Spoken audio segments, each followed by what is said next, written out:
France a tout pour réussir.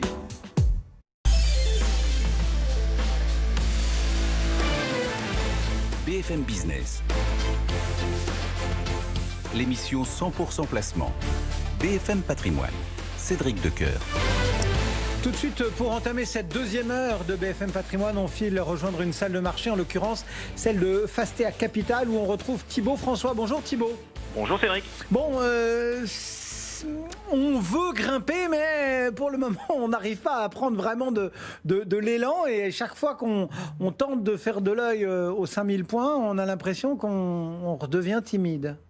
Oui, on veut grimper, mais on est bloqué. Donc c'est vrai que c'est pas facile. On reste toujours malheureusement sur ces niveaux de prix-là, entre 4007 et 5002 depuis 3-4 mois. On bouge pas on n'arrive pas à sortir ni par le haut ni par le bas.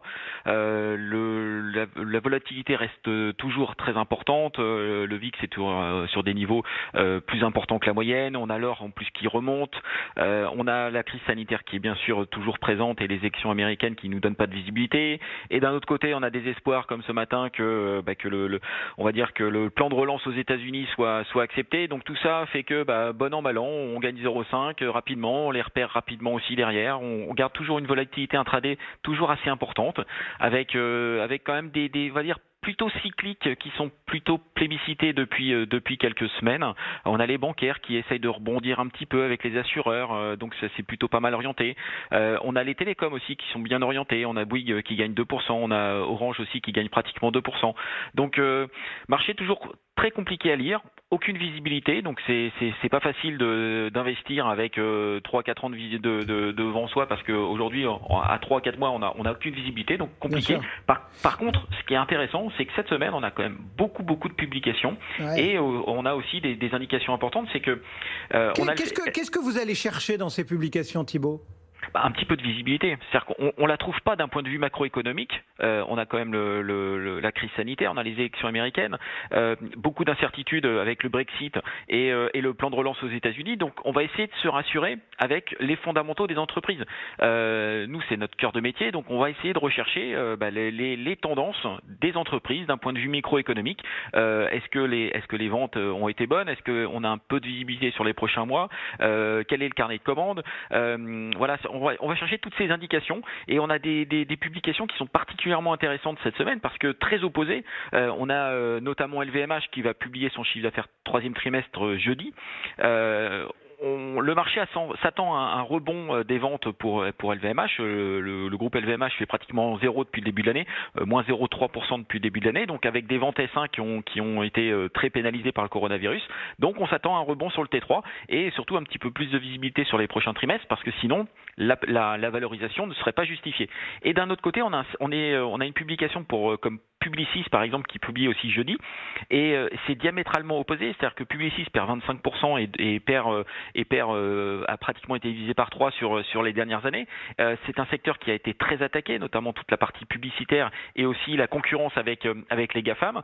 Et on n'attend pas grand-chose de cette publication sur Publicis, et c'est peut-être là qu'on va avoir de bonnes surprises. C'est-à-dire que le marché n'attendant plus du tout de bonnes nouvelles sur ce genre de secteur, on sait que certains contrats ont été maintenus, les liens avec les clients ont été maintenus. Aux États-Unis, ça se passe pas si mal que ça, et on pourrait avoir une bonne surprise sur le dossier Publicis, qui avait déjà d'ailleurs annoncé un premier semestre tout à fait correct. Et on attend un T3 qui va nous sembler plutôt encourageant, et à se réintéresser sur ce secteur qui est vraiment sinistré et où le risque, où le ratio rentabilité-risque nous semble particulièrement attractif.